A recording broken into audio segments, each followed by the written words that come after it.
ഭാരതത്തെ സംബന്ധിച്ചിടത്തോളം ഇതൊരു സുവർണ അവസരമാണ്, അല്ലെങ്കിൽ ഇതൊരു വലിയ വാർത്ത തന്നെയാണ്. എന്താണ് ഈ സംഭവം?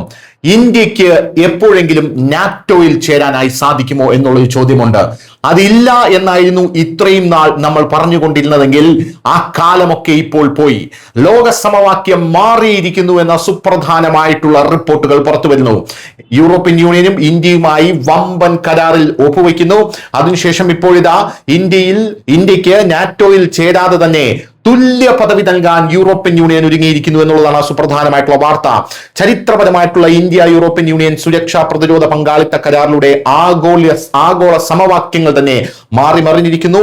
US നയിക്കുന്ന നാറ്റോ സഖ്യത്തിൽ ചേരാതെ തന്നെ യൂറോപ്യൻ യൂണിയൻ നാറ്റോ സഖ്യകക്ഷിയെ പോലെയുള്ള പ്രാധാന്യമാണ് ഇന്ത്യക്ക് ഈ കരാറിലൂടെ നൽകുന്നത്. അമേരിക്കയ്ക്കും ചൈനയ്ക്കും ഇടയിൽ ഒരു മൂന്നാം ധ്രുവമായി, അതായത് ഒരു തേർഡ് പോളായി ഇന്ത്യ മാറുന്നതിന്റെ ഏറ്റവും വലിയ സൂചനയാണ് ഇപ്പോൾ പുറത്തു വരുന്നത് എന്നാണ് പ്രതിരോധ വിദഗ്ധരെല്ലാം പറയുന്നത്. ഇൻഡോ പസഫിക് മേഖലയിൽ സുരക്ഷിതമായ കപ്പൽ ഗതാഗതം ഉണ്ടാകുക, സൈബർ ഭീഷണികളെ നേരിടുന്നതിനും ബഹിരാകാശ സുരക്ഷാ ശേഷികൾ വർദ്ധിപ്പിക്കുന്നതിനും സഹകരിക്കുക, തന്ത്രപ്രധാനമായിട്ടുള്ള രഹസ്യ വിവരങ്ങൾ കൈമാറുക തുടങ്ങിയവയാണ് കരാറിലെ പ്രധാന ലക്ഷ്യങ്ങൾ.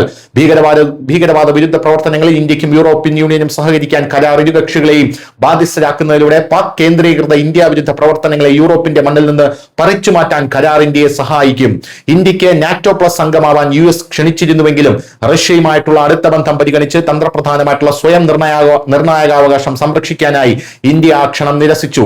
അഫ്ഗാനിസ്ഥാൻ, ഇൻഡോ പസഫിക് തുടങ്ങിയ മേഖലകളിൽ പ്രതിസന്ധികൾ പരിഹരിക്കാൻ ഇന്ത്യ ഒരു സുപ്രധാന പങ്കാളിയായാണ് നാറ്റോ ഇപ്പോൾ കാണുന്നത്. എന്നാൽ ഉടമ്പടിയിൽ അധിഷ്ഠിതമായിട്ടുള്ള സഖ്യത്തെക്കാൾ നിശ്ചിത ഉത്തരവാദിത്തമുള്ള പങ്കാളിത്തമാണ് ഇന്ത്യ ആഗ്രഹിക്കുന്നത് എന്നുള്ളതാണ് മറ്റൊരു പ്രധാനപ്പെട്ട കാര്യം. തന്ത്രപ്രധാനമായിട്ടുള്ള വിവരങ്ങൾ കൈമാറുന്നതിനായി ഒരു സെക്യൂരിറ്റി ഓഫ് ഇൻഫർമേഷൻ എഗ്രിമെന്റ് സംബന്ധിച്ച ചർച്ചകൾ ഇന്ത്യയും യൂറോപ്യൻ യൂണിയനും തമ്മിലുള്ള കരാർ ഒപ്പുവെച്ചതിന് പിന്നാലെ ആരംഭിച്ചിട്ടുണ്ട് എന്നുള്ള റിപ്പോർട്ടും ഇപ്പോൾ പുറത്തു വരുന്നു. News desk news India Malayalam.